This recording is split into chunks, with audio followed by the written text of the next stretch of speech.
Welcome to the in front of me Nokia G11, and I'll show you how to log out from Gmail account on this device. So let's just first open the Gmail application, and after that tap on the right upper corner. Now we can see that you are logged in into two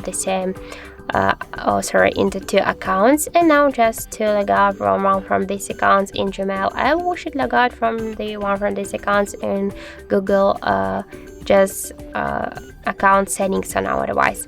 So how we can do that? We should click to manage accounts on this device, and after that let's select, for example, the second Gmail account. Click here to remove account and confirm your action by click to remove account again.